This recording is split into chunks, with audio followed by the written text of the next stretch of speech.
This is Don Hollenbeck, CBS London, October 12th, 1492. After 3 days of silence, we're going to try to reestablish shortwave contact with the missing Columbus expedition.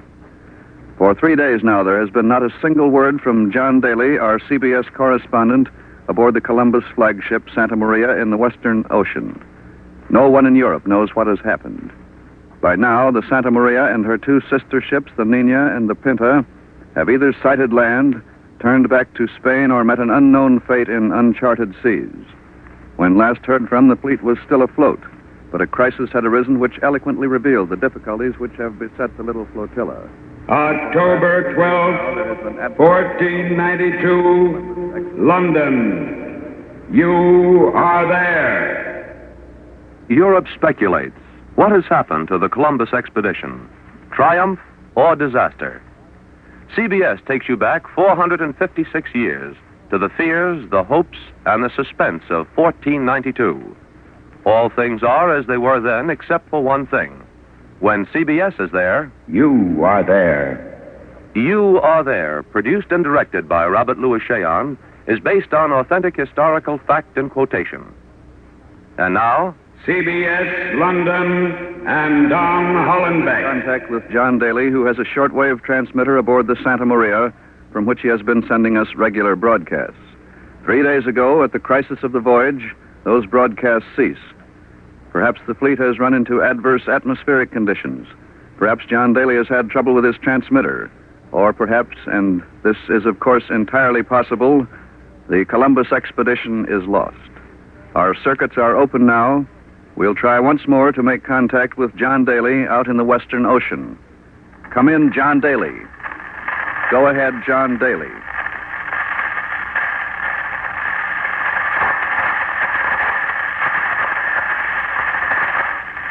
This is CBS London calling the Columbus expedition. CBS London calling the Columbus expedition. Come in, John Daly. Come in, John Daly.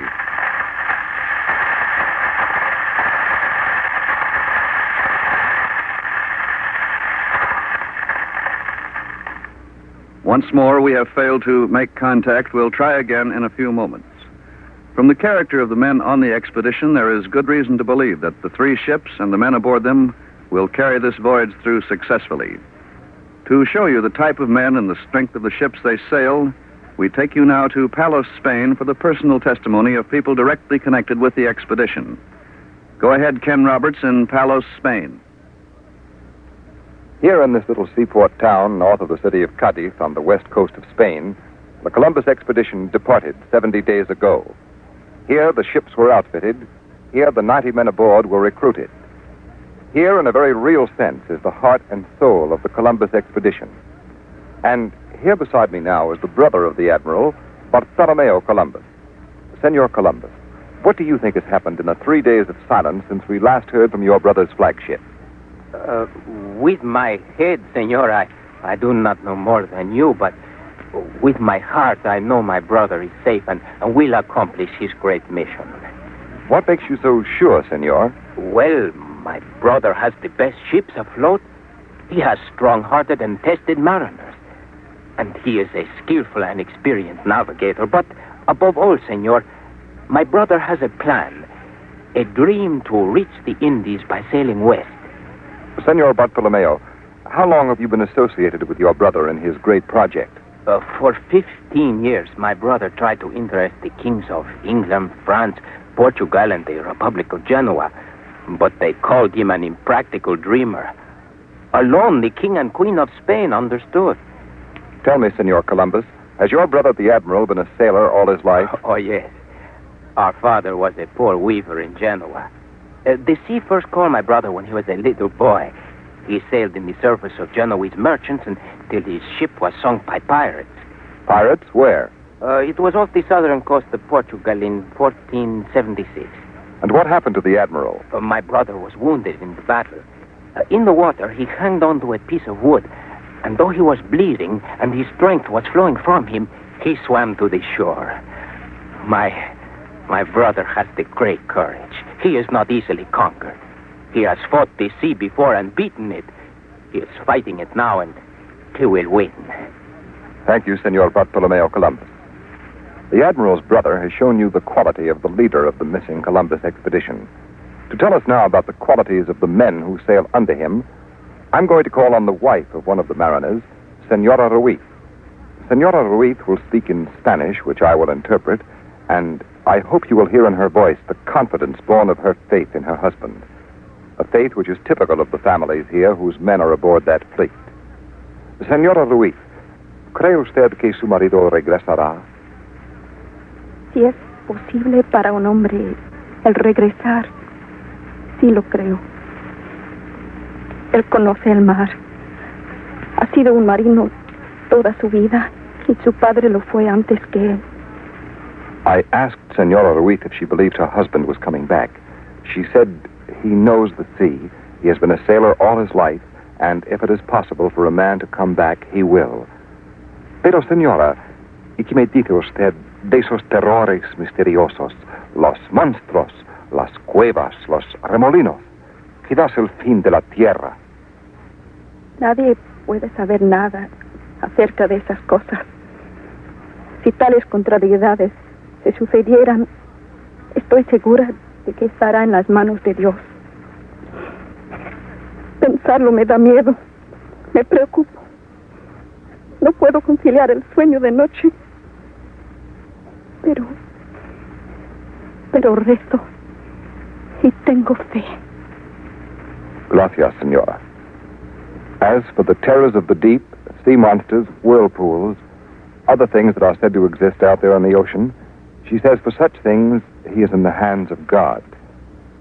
Senora Ruiz admits that she is afraid.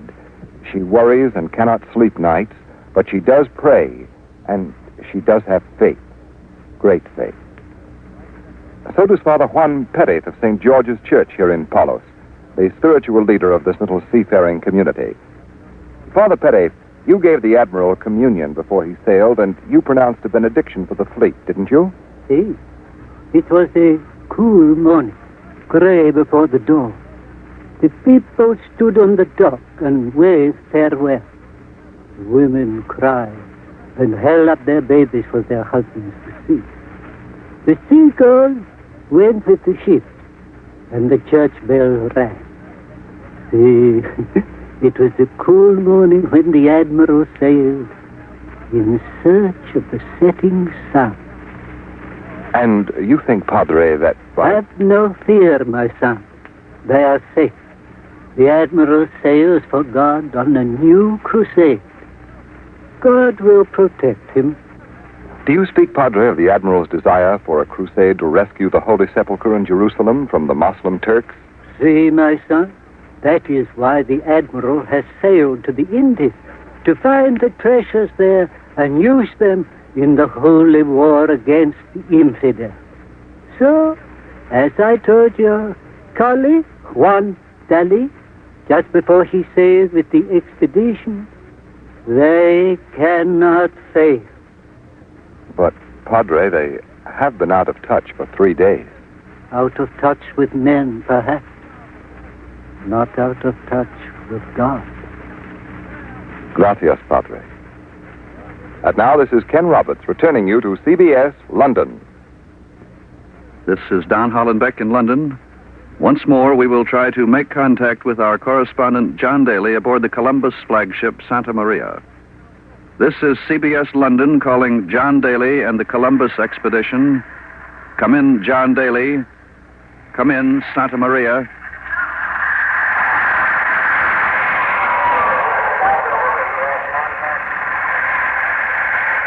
The signal is not of broadcast quality.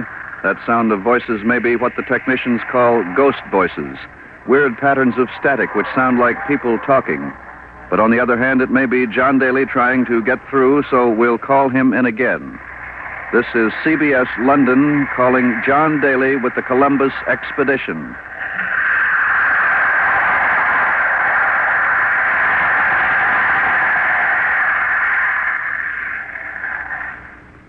And once again, nothing.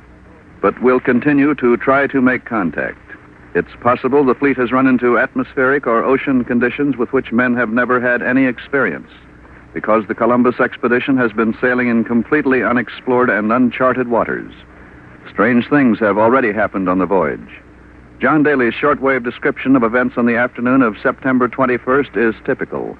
We made a record of that broadcast here in our studios, and we play it for you now.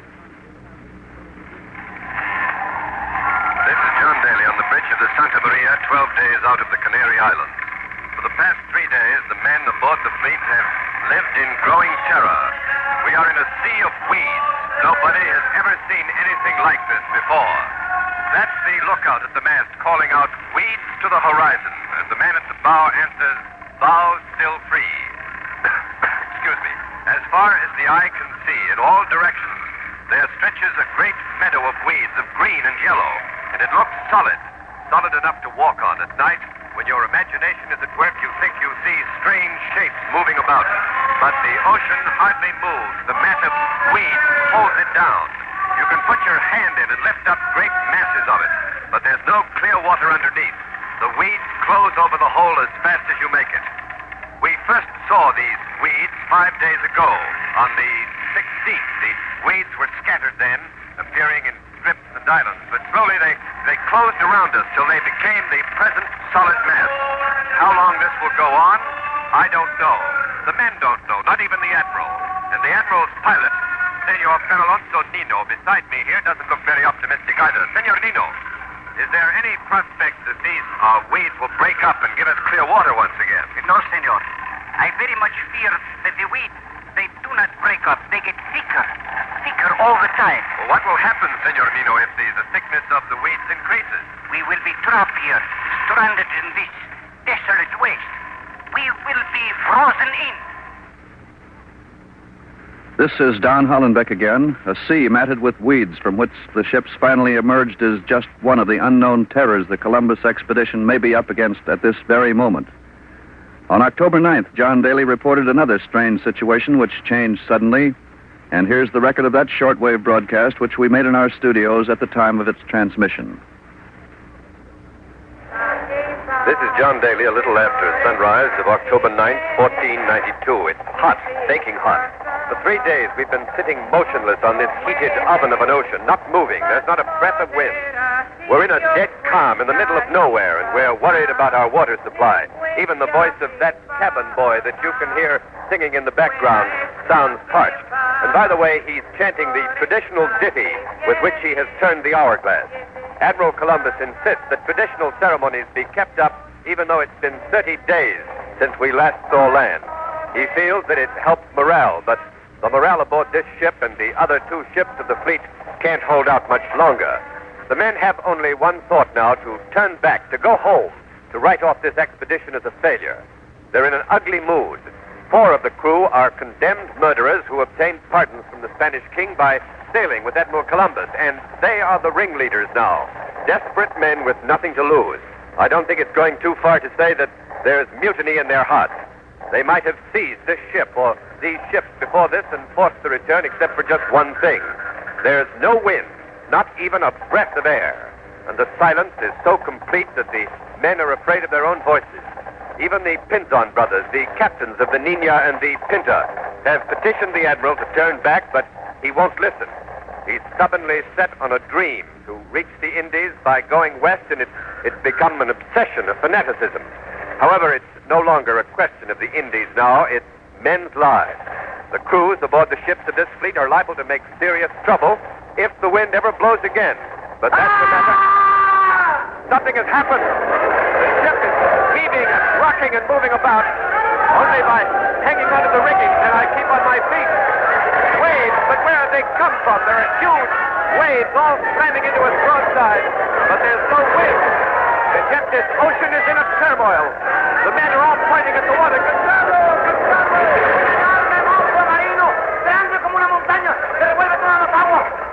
A huge monster, he says, big as a mountain, crashing the water. I can't see it. I can see only those huge waves. Admiral Columbus has come out on deck. He's ordering the men back. If they hear him, they've quieted down. But they're rooted with fear. They were rooted, is a better way to put it. The Admiral's ordered them climbing up into the rigging like monkeys.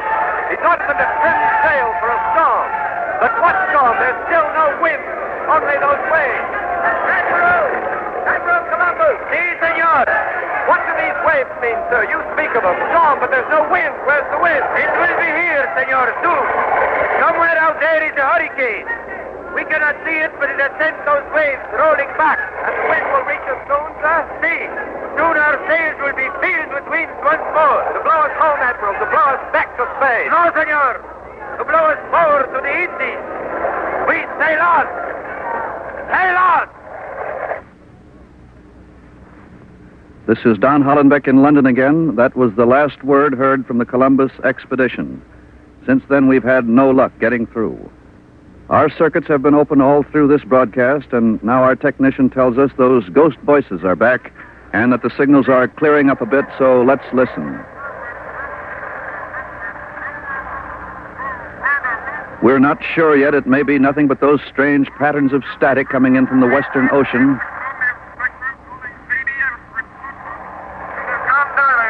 Wait, I thought I heard CBS. It is. It's John Daly's voice. The Columbus expedition is found again. John Daly's gotten through.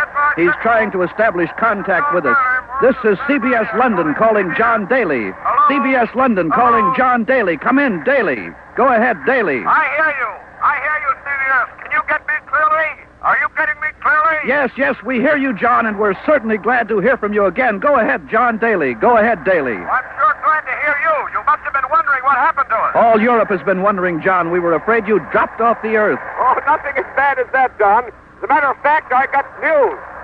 Great news. That's why I've been trying frantically to get through. I can only hope I'm coming through plainly.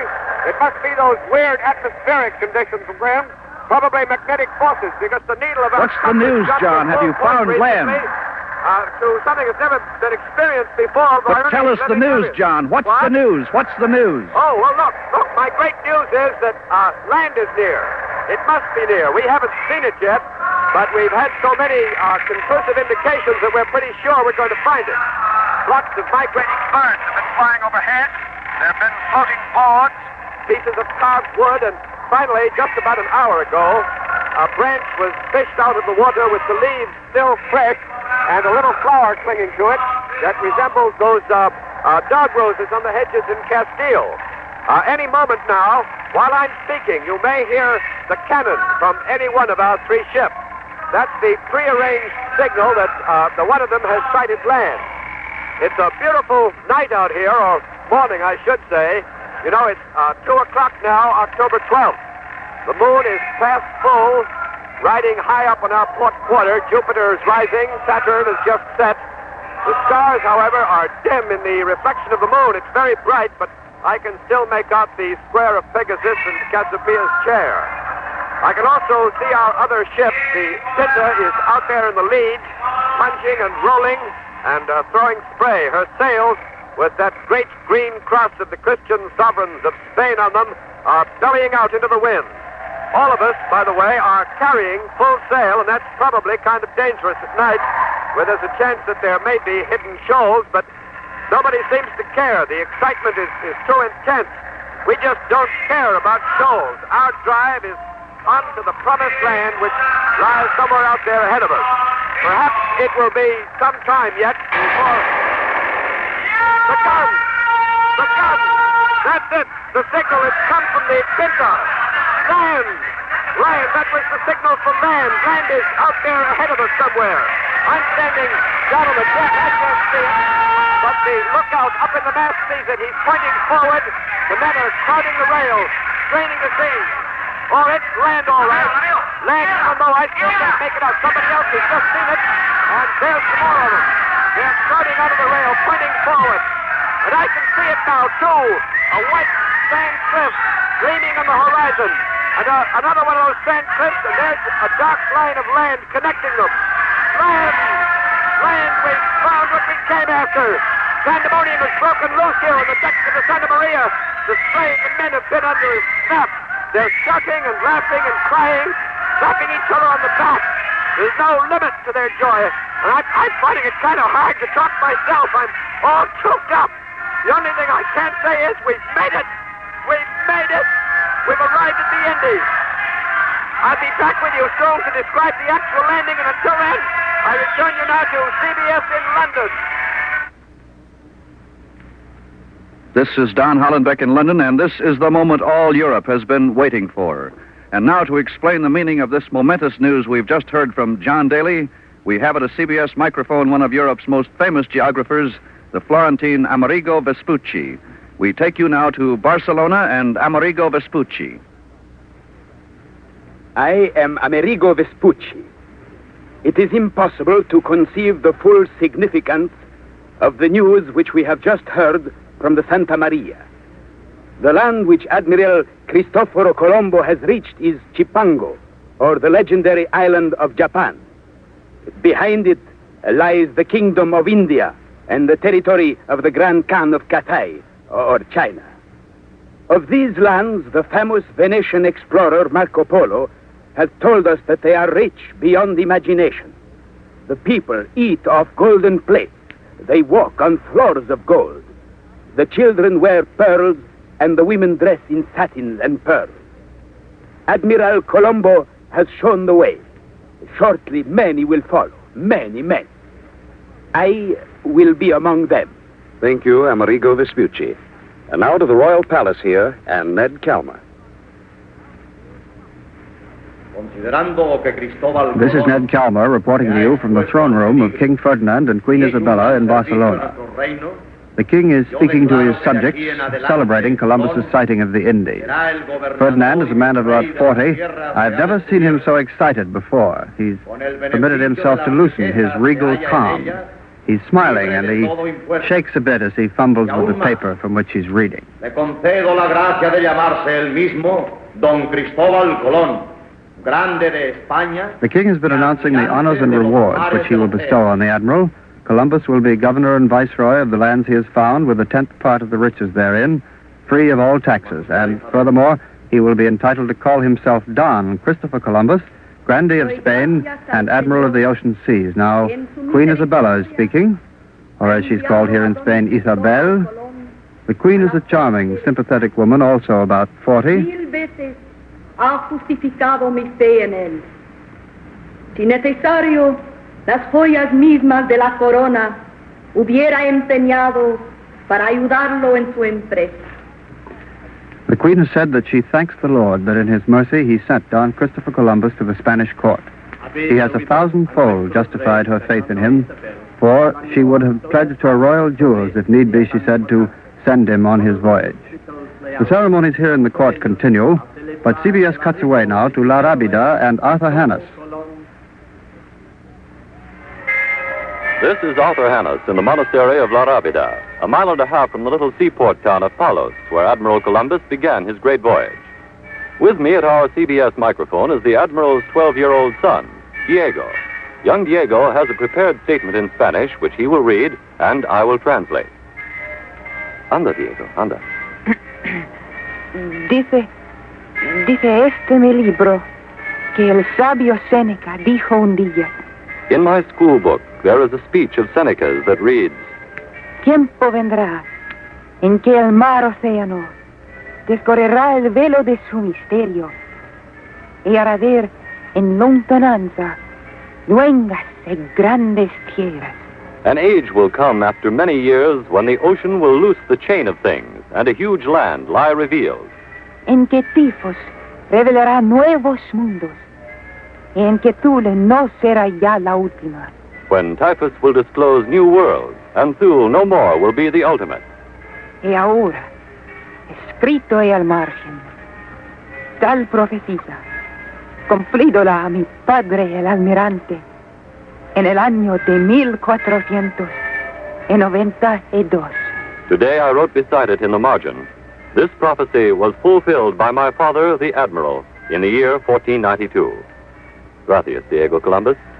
This is Arthur Hannes at La Rábida. I return you to CBS in London. This is Don Hollenbeck in London. We've made contact again with the Columbus expedition. And now for the story of the landing on the Indies shore this 12th day of October, 1492, we switch you to John Daly. This is John Daly with a shortwave portable transmitter in a ship's boat rowboat rowing towards land. We're headed for a fine coral beach. Behind it are trees. Perhaps it's the park of some nobleman's estate. But there are no horses in sight yet, no palaces, no rich houses, no people in silks and pearls on the beach, no gold rooftops glistening in the sunrise, but then we're still some way off until, I can see a man. The first man of the Indies. He's come out of the trees and others are running out after him. Dozens of them. They're streaming down to the water's edge, and many of them, as predicted, are richly dressed in tight-fitting garments of red and blue and... No! Gee, Hossafat! They're not dressed at all. What I mistook for clothes is paint. These men are painted every color of the rainbow, but otherwise they haven't got a stitch on. The natural color of their bodies is brown, light brown, a fine, well-built people, and now our boat has touched bottom. Come on, over the side we go. I'm in the water now, up to my knees, but my feet are on land, the ground of the Indies. As we wade ashore, a man of the Indies comes rushing forward. He's smiling, holding out his hand. Greetings, my friend. Greetings from Europe. I don't understand, but now Senor Torres, our official interpreter, is talking to him, and he'll have something about it in just a minute. What's the matter, Senor Torres? Senor Torres, can't you understand what this man is saying? No, senor. I asked him what language is in Hebrew and Arabic, but he speaks a strange tongue, a language I never heard before. But Torres, if these are the people of the Indies... Indies, Los Indies, these people are barbarians. They do not understand me. Here are the fleet's trumpets and drums, and Admiral Columbus is coming ashore. In front of him goes the Royal Standard. Behind him walk the Pinzon brothers, captains of the Pinta and the Nika. The Admiral has taken the Royal Standard and planted it in the sand. He looks across the beach and to the forest beyond, surveying this new, strange land. Now he's knelt down. A hush has fallen over the crowd. Even these people here of the Indies stand around in childlike amazement, seem to know something important is happening. Admiral Columbus bent down to kiss the sand. Now he lifts his head to speak. De sus católicas majestades, nuestros señores Don Fernando y Doña Isabel, tomo posesión de esta ínsula y nombrola San Salvador. The Admiral is still kneeling, head bowed in prayer. He's taken possession of this land in the name of their Catholic Majesties Ferdinand and Isabella, and named it San Salvador. And now the Admiral has risen. He's looking curiously at the natives. No doubt he is wondering, as we are, just who these people are and why they aren't dressed the way we expected to find them. Why they don't speak the language that we expected to hear. At any rate, with the official ceremonies over... San Salvador, October 12th, 1492. Columbus discovers America. You have been listening to Columbus Discovers America, another broadcast in the series You Are There, produced and directed by Robert Louis Cheon. Columbus Discovers America was written by William Morwood and Mr. Cheon. Next week, October 16th, 1793, the trial of Marie Antoinette. You are there. Over most of these CBS stations, the premiere 1948 fall broadcast of the New York Philharmonic Symphony follows this program. Dmitri Mitropoulos will conduct the orchestra, and Deems Taylor, noted critic, will act as commentator. And don't forget, tonight, two of radio's most beloved characters, Amos and Andy, return to the CBS network for a permanent stay. This is CBS, the Columbia Broadcasting System.